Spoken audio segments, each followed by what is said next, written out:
Hello Jay, hello Ginny, how are you guys doing? I'm fantastic. How are you? Nice. I'm doing good too, thank you. So welcome to the second part of this episode.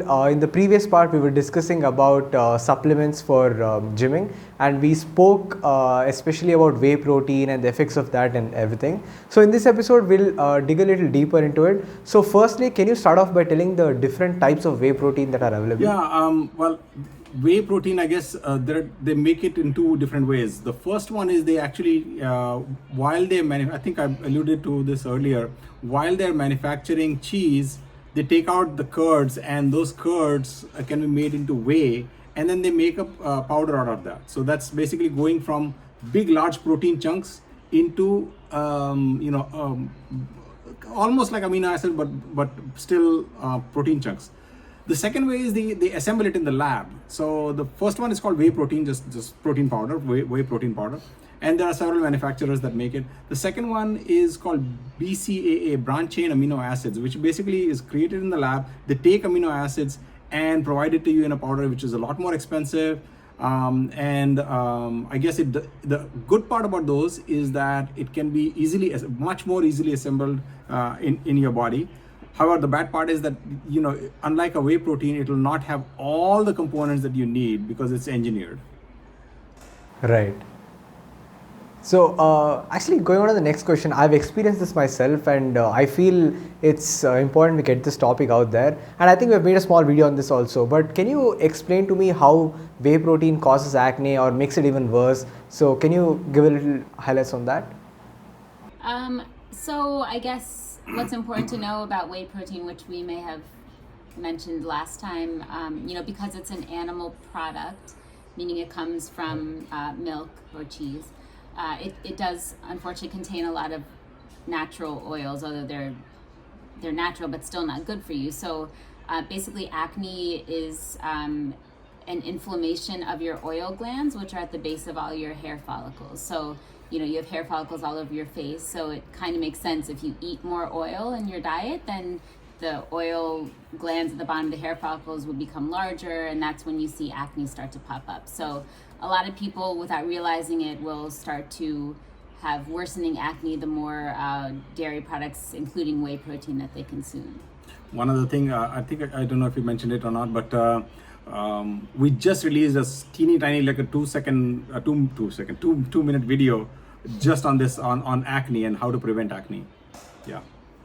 Right. So, so assume someone is not prone to acne and someone is prone to acne. So someone who's not prone to acne, will it trigger in them as well? It could. I mean, probably not as much. Acne is not only caused by excess oil intake, it's also caused by hormonal factors. In fact, I suppose depending on the source of your dairy or meat products, if they unfortunately are genetically engineered with more hormones, then you're probably going to have a higher risk of acne, even if it's not in your family history or your genetics. So just keep that in mind too. Right. Okay. So, but now that we have learned, there's so many negative effects of whey protein. So, like pure vegetarians out there are probably wondering how to, fulfill their protein needs without whey protein. So, could you give us a few examples or a few? Yeah. Okay. Well, so let me take that one.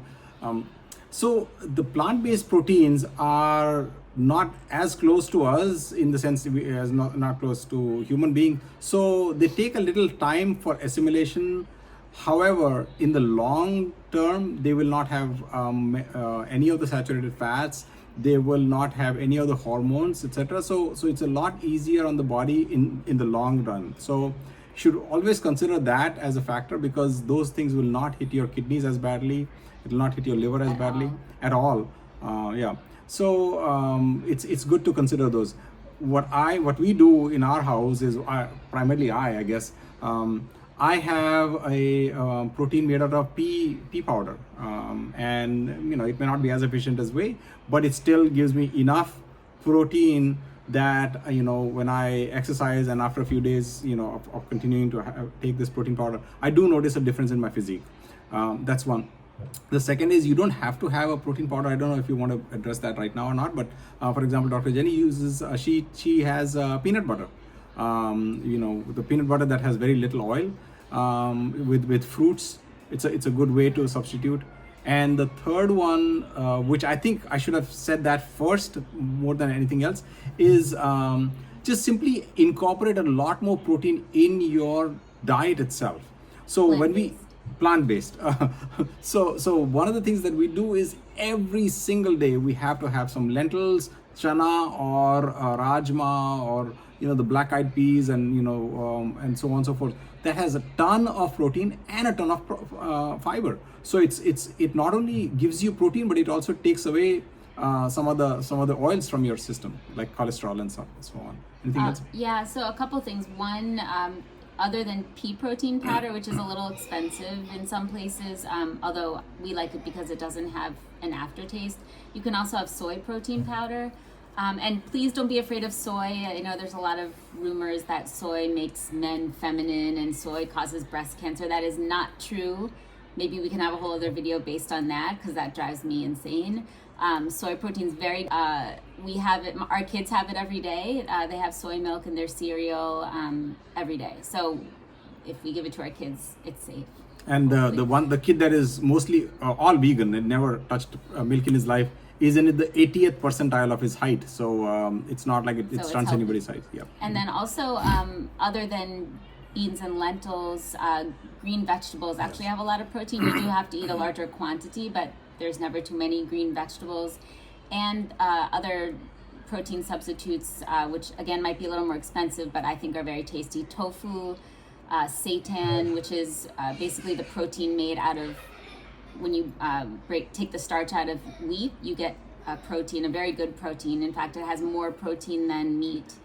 And tempeh is another one, which is made in Indonesia traditionally. Very good. It's actually fermented soybeans. So again, soy, but soy is okay.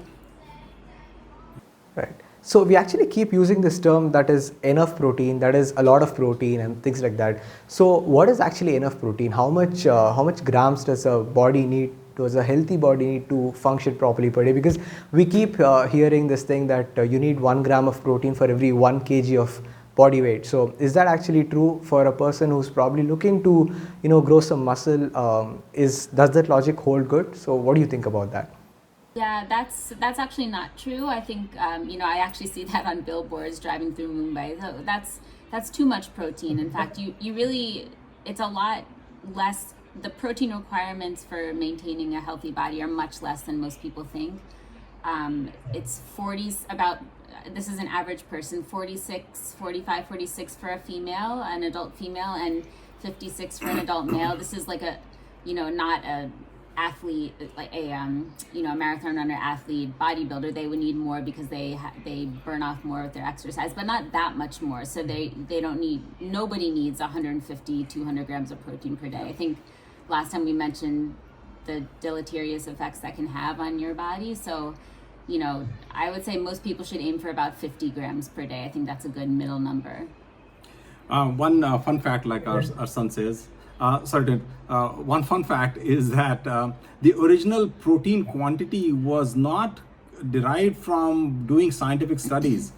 It was derived, believe it or not, in the 1800s by looking at the laborers that are walking around in on London Street, doing all the repair work and so on and so forth. So the so-called scientists those days, that was science at that time, they would just walk out and say, hey, you guys have good muscles, so tell us how much protein do you eat? Or they would say, oh yeah, I eat a steak in the morning and a steak in the night and so on. So they total it up and say, oh, this is how much protein would be nice to have to build a body. But they did not look at the fact that after 45 the guy had kidney problems and so on and so forth. So it was not scientific at all.